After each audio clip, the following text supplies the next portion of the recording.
Hello and welcome in. Please do not leave your luggage unattended on the station.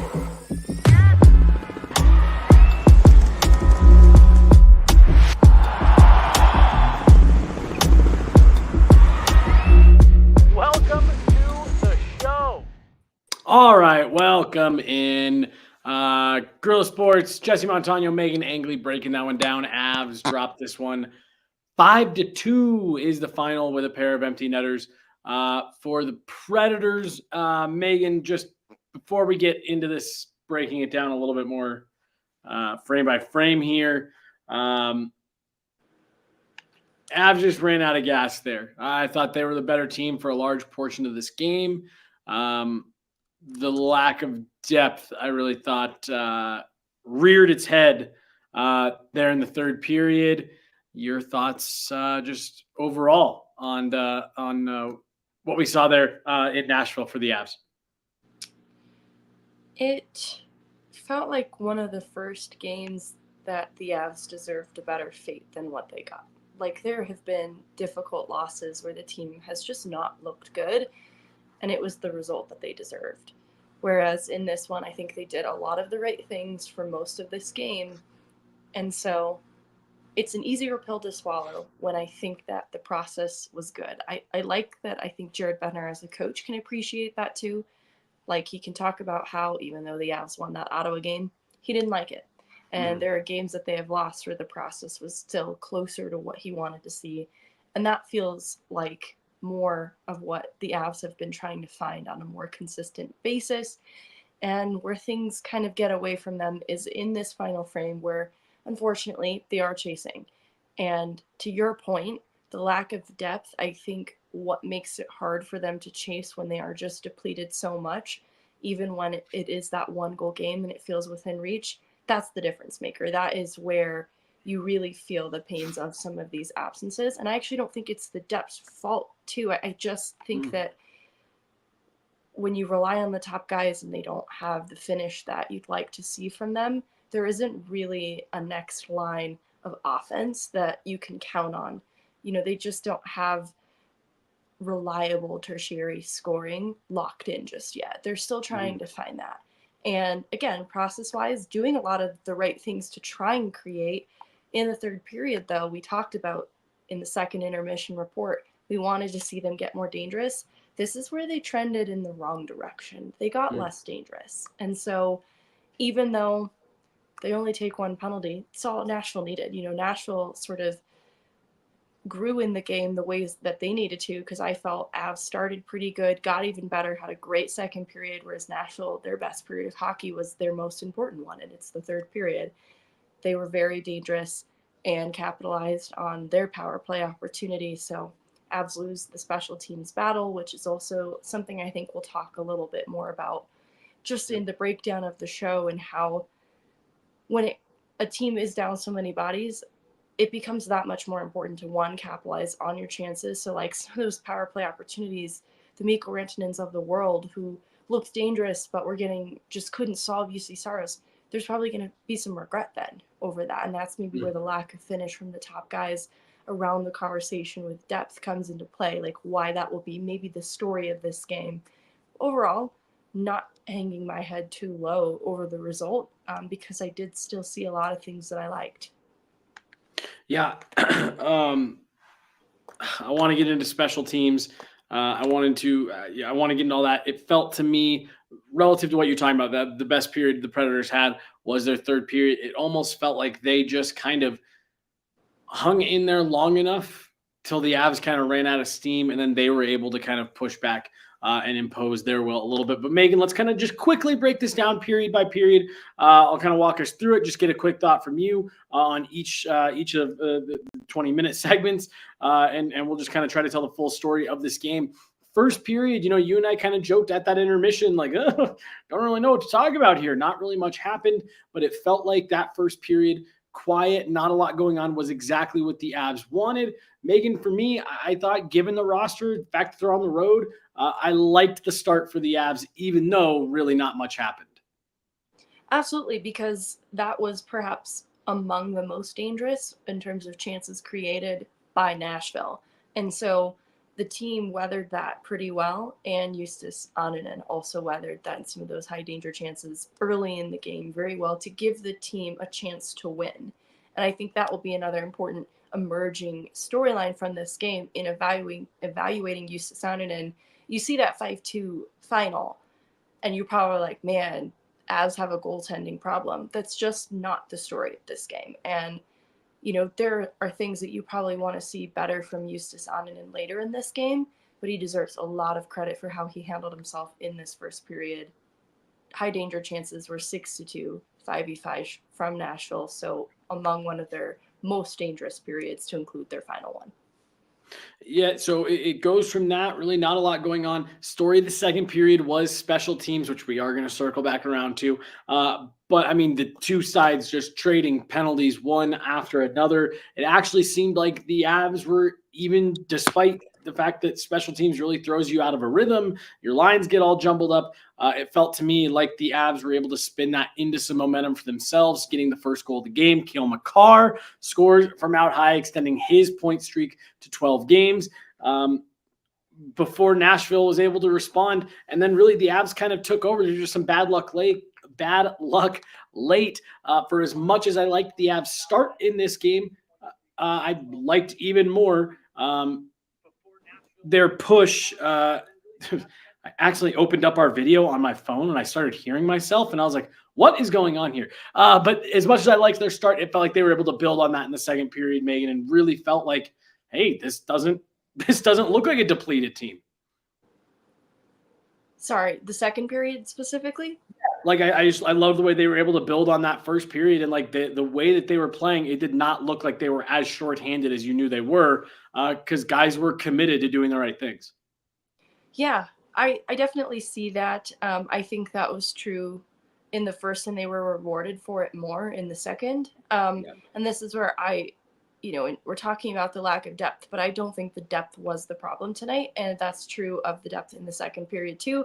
A little bit of where the Avs were able to create more inside this frame came from contributions from their depth, whether that be winning some of those puck battles we talked about. And I think to your point, that is the part of the process that is Avs hockey and the type of hockey that rewards them. And I think that's what we saw. I also think that they were opportunistic in Makar having the time and space that he did on that power play and being able to capitalize on it. And that's where I think they'll have a little bit of regret in hindsight in seeing like the power play opportunities that they were granted in this period would be their only ones. And so, is that where they kick themselves? But you also just have to give credit to UC Saros in the game that he had, because I did not think the power play did the wrong things tonight. I have had criticisms of it in the past where they're overpassing the puck, and I noticed a lot more shooting, and I thought some of the looks were more dangerous. Like Mikko Rantanen, sure, he had some looks go off target, but he had some absolutely on target and required athletic saves from UC Saros, gloving pucks from difficult angles from Mikko Rantanen in that right circle. And so I still thought process-wise, even what the power play was trying to do was right. UC Saros was just really good in the second period. Now I can't talk. Can't tell the story of this game, and especially that second period, without talking about UC Saros. We'll get back to him in a minute, but you're right. Mikko Rantanen, a bunch of good opportunities, and he hit the post too, Megan, on a really nice play down low. It would have been a highlight reel goal, but he got the post. Colton Sissons scores late in that second period to give Nashville a 2-1 edge, and you and I talked during the second intermission, and we said, all right, more of the same. The Avs just do more of the same of what we saw in that second period. You trust your process. You think one's going to go for you, and you're going to get back into this game.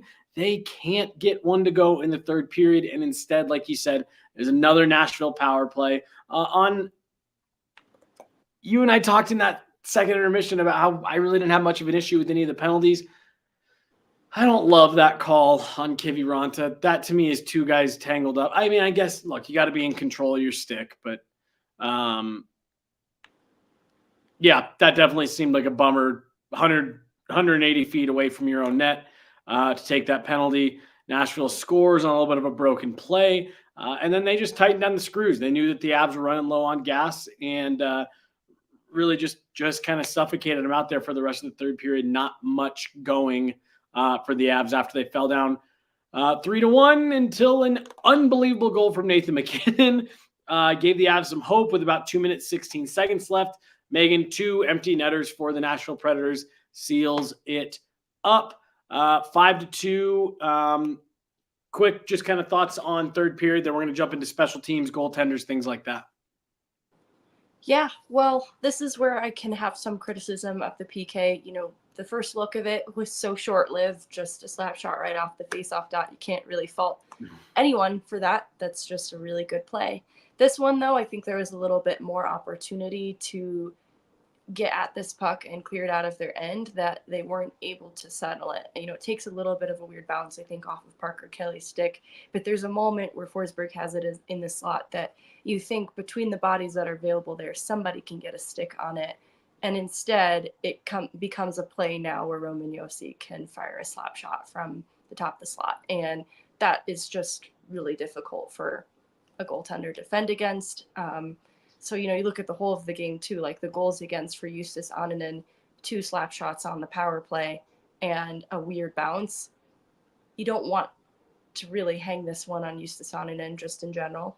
Love the Nathan MacKinnon goal. That's where I felt like if this was a game of quarters and there was another quarter of hockey to be played, I think this is where the Avs deserved a better fate. If there was a little more runway in this game, they might have stood a chance. But to your point, they might not have had enough gas in the tank, too. That might be ambitious just based on what they did so well earlier in the game, because love that goal from Nathan MacKinnon. Felt like he's finally being rewarded for some looks that the top guys have been trying to get in all game. But it also kind of drags home the point of that was a dangerous look, but it was also one of the only dangerous looks in the third period. And so I think that's also where, just if this was only a 20-minute game and you measured it based on the third period, the Avs didn't deserve to win this game. So I think that's worth talking about a little bit too. Obviously the empty net goals, I don't mind them taking that risk there because they had just brought it back within a goal's reach. So I understand the decision there. And again, this is going to be one that people around the league who didn't watch this game, they look at the final score and they're like, man, the Avs have fallen off. But obviously that's not the story of this game. It was neck and neck for so much of it. And they just didn't have enough to stay dangerous in the third period. Interesting comment here from our girl Avery. The scary reality of this team is that they have the potential to be truly horrible if injuries do not improve. At this point, they have more man games lost than in the 2022-2023 season, 12 games in. Look, I'm not trying to be sarcastic or anything like that, but take 6 of the top 9 forwards off all 32 teams in the NHL, and they all have the potential to be pretty horrible. That is literally half of your forward core turned over. 6 of 9 of your top 3 lines, or half of your forward core that is signed under contract, not available to play. Yeah, it's going to be tough for any team to look good there. Megan, let's talk about special teams because it feels like special teams are the story of this first part of the season for the Avs. The Avs are kind of living and dying by how efficient their special teams can play. 2 power play goals for the Predators. Like you said, you kind of half right off that first one because it happens off a bang set face-off play. But the second one, for all the good, it felt like they had been trending in the right direction. I don't love that penalty kill there that leads to the second goal. Your thoughts on special teams, primarily the Avs when they were shorthanded tonight? You like the power play goal from Kale, but again, you lose a special teams battle. Yeah, it's like 1 of 4 power play opportunities that they capitalize on, and Nashville scores 2 for 2 on theirs. And so that is the difference in this game. And on the whole, for the season, I've liked what the power play has done. I think that it's been sort of this mainstay of good play because of the top guys that are on it, no matter who's sort of filling in there too. Like, you've seen its weaknesses where an Ivan is not a Ross Colton, but he can also still produce from the top power play unit. And I think it's because of the strengths of the top guys that have helped to keep the top 3 power play in the league, which makes it sting a little bit tonight that on 4 chances they can only convert on 1 against a struggling Nashville team who has used the word disconnected so much prior to tonight. That's where I would have wanted to see that killer instinct from the Avs really try to capitalize on that fact, and especially on the power play. It does feel like, because of how short they are in terms of bodies, they're going to have to take the opportunities where they get them. So it kind of punctuates then the importance of the power play and the PK for them. PK, just through 2 looks tonight, one that we're kind of half writing off, just didn't love the second one, so I'm not going to totally say that it's washed and everybody lied to me that those metrics that they were citing off that are actually going to soon trend in the right direction, they were wrong and they lied to me. Like, I need to see a whole lot more. But they did not execute in the way that I would have hoped after the conversations that we had prior to the team going off to Nashville about what the PK would be doing well. Yeah, it's that's also another instance where that first one, because when you were talking about those numbers, you also made sure to point out, yes, goaltending also plays a factor in this. That first one, Saros gets a piece of, like you said, not what you expected out of the penalty killing heading into Nashville. I was going to jump to goalies, but let's pause on Mikko Rantanen here. A lot of conversation around Mikko Rantanen right now. I'm getting a lot of replies on Twitter about I'm sick of these Mikko Rantanen dry spells. The consistency, you can't pay him. I just saw a comment come through the chat saying he's really going to try to negotiate a higher number. You just got to trade him. Let's put a little bit of perspective here. Again, this is still a 100-point player, 55 goal scorer in the NHL. Again, I've talked about it before. There are certain players where they are good enough. You live with the realities of who that player is. And the reality of Mikko Rantanen is he goes through these stretches where he can kind of struggle. I actually didn't have a massive problem with his game tonight, Megan. I thought he was shooting the puck. There was maybe 1 or 2 times where it's like, I wouldn't have shot that puck. But he's trying to shoot through a little bit of a slump here. Just 1 goal since the season opening hat trick. What did you think on Mikko Rantanen tonight, Megan?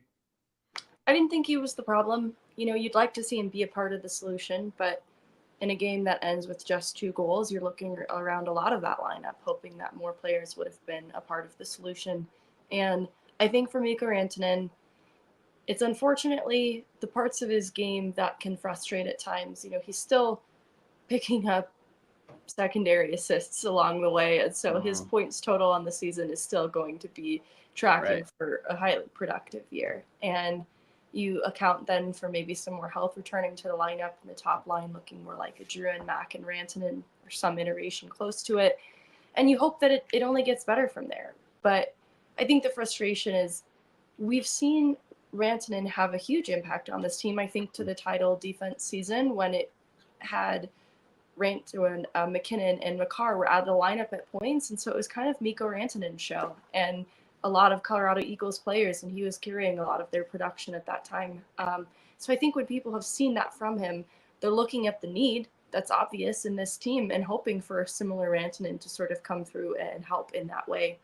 And I don't doubt that he still has the capabilities to do that. I also don't think this was a really bad Mikko Rantanen game, but I am waiting for him to kind of break through whatever he's working through in terms of execution and finish. It's not a problem that is exclusive to him right now. That's the other part of it. I just think that it's a little bit punctuated on him because McKinnon and Makar continue to extend their point streaks. But if you talk to McKinnon and Makar, they would not be very positive about their own performances either. I think they'd be pretty self-critical. And I don't doubt that Mikko Rantanen is the same way. I think he responds to, the way he takes ownership of his game. It looks a little different for him. And I think it takes a little bit of time for him. I think back to the Ismo Lehkonen criticism and what that brought out in Rantanen. And I'm not saying he needs something like that to bring it out of him. I just think he fights through his issues a little differently from Makar and McKinnon. And he is, I believe, battling this behind the scenes. Battling, I think, is the right word. It looked to me tonight like he was definitely trying to fight through. All right, let's talk about goaltending here. I'm trying to kind of on the fly pull up what some of the numbers were from tonight for UC Saros, but really, Megan, I thought he was the difference in this game. For everything that, it felt like the Avs could have done a little bit better there in the third period. UC Saros, when the Avs were getting looks, when the Avs were getting opportunities, I mean, like, he wasn't even making it look like he was taking grade A opportunities and shutting them down so calmly and so squarely that it felt like they weren't that good of opportunities after all. Then you'd watch a replay and it's like, no, that should have gone in the net. UC Saros, the difference tonight, I'm with you. I thought UC Sandin was totally adequate. The numbers may not shake out that way completely. But are you in alignment with me on, if not for UC Saros, this game could have looked very different at bare minimum heading into the third period? Absolutely. Like, in talking about Mikko Rantanen, if it wasn't UC Saros in net, this would be a different game. That's just a fact. Rantanen and that power play looked more dangerous than I think they got credit for through some of those other opportunities, in addition to the Makar goal.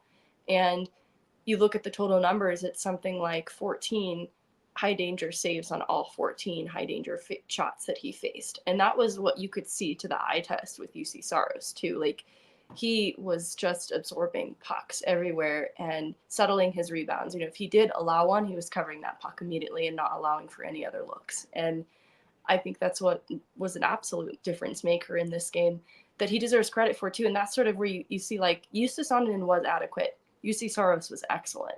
And that is a difference maker. Absolutely. I think that says it all. Megan, UC Sandin was adequate. UC Saros was excellent. Look, when you're in this type of situation as the Nashville Predators, where they are also trying to climb out of an early season hole, that's what we talk about there. We've heard Jared Bednar say it through those 4 games where UC Sandin did win 4 games in a row. He said, look, one of the differences, one, we're playing better. We're not giving up the home run plays. But when we do make mistakes, we've got a goalie that's there to bail us out. That's what UC Saros was tonight for the Nashville Predators.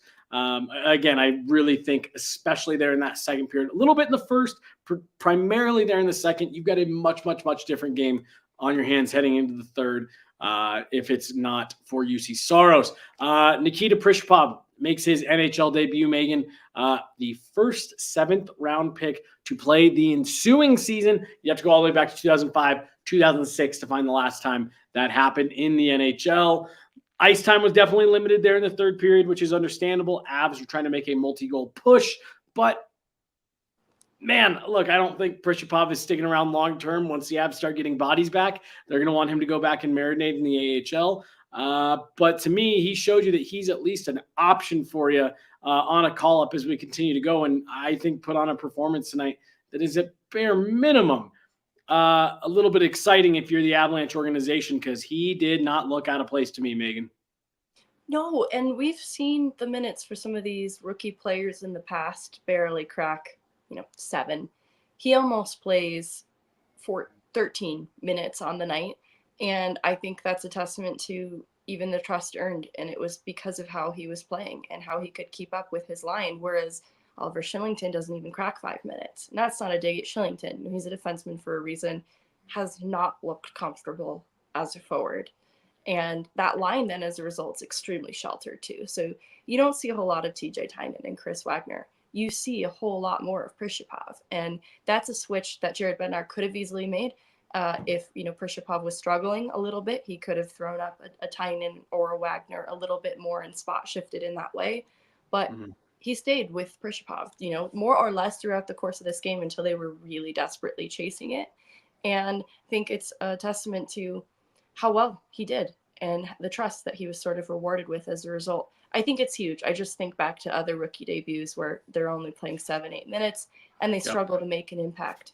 You saw Nikita Prishpov getting some of those chances at the net front, completing his checks, coming up with pucks. I really loved his debut. Again, 20 years old, you're not necessarily putting this guy in the NHL lineup. Circumstances brought him here, but boy, did he do what he needed to seize that opportunity.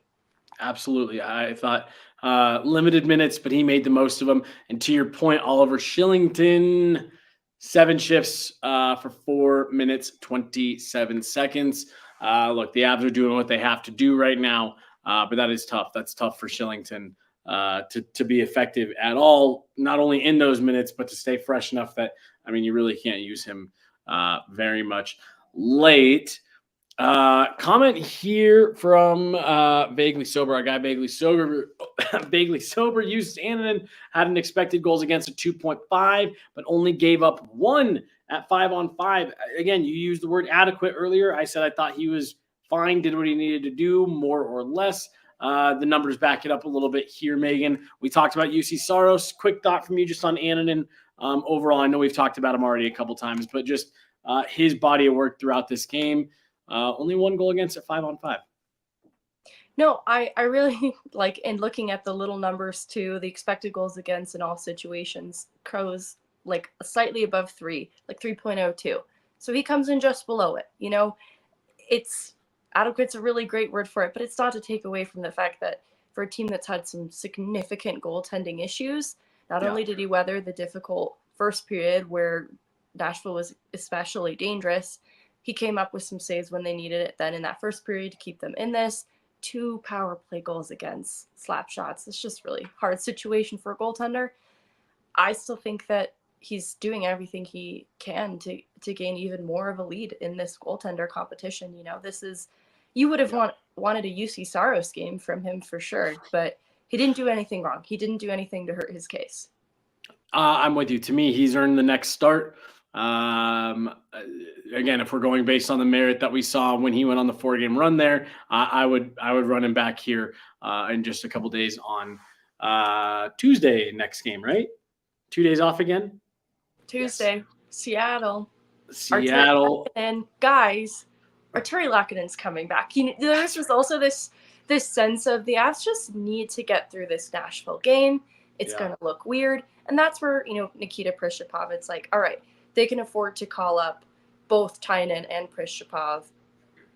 But when Lakinen returns, there's really going to be only one forward call-up option that they can have there. I don't know what it's going to be. I'd love for it to be Prishapov again, just based on what he did, and because the opportunity is there. You know what I mean? Like, I don't think that the Avs are a team that would create these opportunities needlessly, but I'm sure they do want to see how he stacks up against NHL talent just a little bit more. And reinforcement is on the way. That's one reason I also just can't get too hung up on the outcome of this game, because they did so many things process-wise well, and a really key players coming back to the lineup. The Avs lose their first 4, win 5 straight after that. Am I wrong on that? It's 5 straight, right? Yeah. Okay. I don't know why. For some reason, that sounded wrong in my head. No, 4 were Eustace, 1 was Georgiev. That's right. Thank you. Avs lose 4 straight, then win 5 straight. Now I've lost 3 in a row. Megan, again, it's just none of this bothers me. I'm not looking at any kind of trends. I'm not saying they're streaky. There's extenuating circumstances surrounding this roster right now. They are just trying to stay alive. And you don't want to get too far behind the 508 ball again. You want to start stacking some wins. Keep 500 within reach by the time you get some of those reinforcements back. But again, really just not overly concerned. Just kind of your thoughts, how the Avs have kind of broken out these games, how you're feeling right now as we do, like you pointed out, await reinforcements for this Avalanche roster. I think we knew, not to this extent, that the first games of the season were going to be challenging for the Avs, and there was sort of this sense that once they start to get a little bit healthier and get some more clarity around players returning like Nichushkin, this is going to be where the team has to start making up for meaningful hockey, meaningful wins, and rebuilding the points in the standings. And knowing that they might have to sacrifice a little bit of that up front, but it isn't their desire to do as much. And so I look at the fact that the team that opened the season in Vegas is so different here today from that team. And that's what I'm measuring. There is growth that I'm seeing within this team. It's hard to evaluate because they continue to get hit with new challenges, new loss. So it's like just when they were building something that seemed good, it gets another wrench is thrown into the mix. But the power play has stayed consistently good. Casey Middlestat is still sick. It sucks too. Like, we were having this conversation about Ross Colton just a little bit ago, and unfortunately that's one of the wrenches that's been thrown into the mix. But it's just not the same team that opened the season. Yeah. I do still see growth, and with reinforcement on the way, I project even more for that to come. And then, next thing you know, we're inching closer to the November timelines where we get some more clarity around Nichushkin, and we don't have a timeline for Landeskog, but we know it's supposed to be sometime in this winter season. So winter season's upon us too. We're embarking on that as well as the weather gets colder here. Yeah. Hey, get an extra hour of sleep tonight. And then starting tomorrow, it's dark at like 4 p.m. Yeah, Megan, I'm with you. Comment came through. It said, at what point would you guys be worried? Look, within the next 2 weeks, the Avs should be, assuming no other injuries befall them, you should be getting 3 guys back here over the next 2-ish weeks. Arturi Lehkonen, Jonathan Drouin, Val Nichushkin. If at that point you're getting those guys back and the results aren't coming and the play is dropped off, like, I think when you look at the way that they're playing, it's fine. It's solid. Again, there's some analytic numbers that back up that, hey, they're not playing terrible hockey. Once you start to get these reinforcements, if the play starts to go the other direction, then yeah, you can maybe start to be worried. You don't want them to get too far behind in the standings and just dig themselves a massive hole to climb out of. But you got to give them these next couple of weeks here. Like you said, Megan, you were kind of trying to just get through this Nashville game because you were going to start to get some reinforcements. That's really, you just got to get to Thanksgiving here in a couple of weeks. Hopefully you've gotten some reinforcements. You can stack a few wins and get right there back in the picture. Megan, we're going to wrap up here. Final thoughts from you tonight. What's going on Avs standing wise? Any final thoughts for you? I think the reason I haven't hit the panic button has been what I've identified as the Avs problems are not supposed to be permanent problems. If I felt that there wasn't a solution to help address some of the things that I haven't liked, that's when I would begin to worry. An example of this being guys who have had to play elevated roles that were not intended for them. That has been some of the depth being asked to play ridiculously above what they should be. And so as guys return to the roles that were intended for them, that's when I think I can better evaluate how this team actually looks. I think, too, it becomes more balanced on the whole. And that's when I think I have a better idea of what the issues are for this team. But right now, they just don't feel like permanent problems. It's why I can't get too hung up on Parker Kelly, for example. I think that he was going to make a great fourth-line player when that day comes that they're healthy enough to shore up the lineup in that way.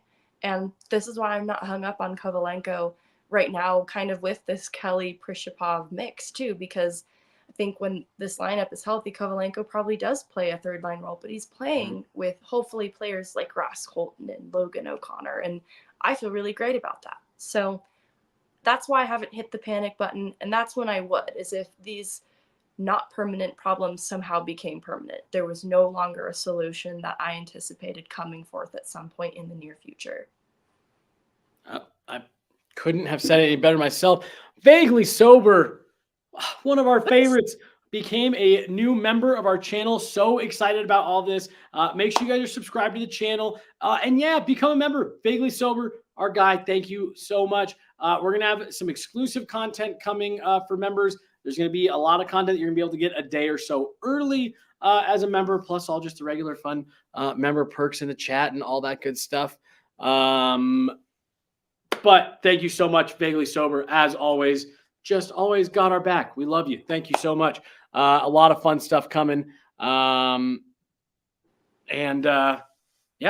thank you again. Love it. Vaguely Sober, newest member, Guerilla fam. Megan, we're going to wrap up for tonight. Avs full off day tomorrow. They're coming back from Nashville tonight. Full off day tomorrow. So you'll be seeing and hearing from us here and there. But for the most part, we'll be back Monday. We got a pod, we got a show, morning skate, all kinds of good stuff coming your way. Megan, always great chatting with you. I love this. This was fun tonight. I want to do these more. I definitely agree, and I want to do it when they win. Yes, yeah. Make the conversations a little bit more fun. Well, that's going to do it. We're going to wrap up for tonight, guys. Again, Shout out to Vaguely Sober. Thank you so much. New member, Guerilla Sports YouTube channel. Make sure you guys are liking, subscribing, hitting that bell, all of that good stuff. She is Meghan Angley. I'm Jesse Montano. It's been Guerilla Sports Off Ice. Avs dropped this one 5-2, right back at it on Tuesday. We'll be back. No morning skate on Monday. I don't know why I said that. Practice, not morning skate. All the good stuff coming for you guys on Monday. Thanks so much. We'll talk to you guys later. Have a good one.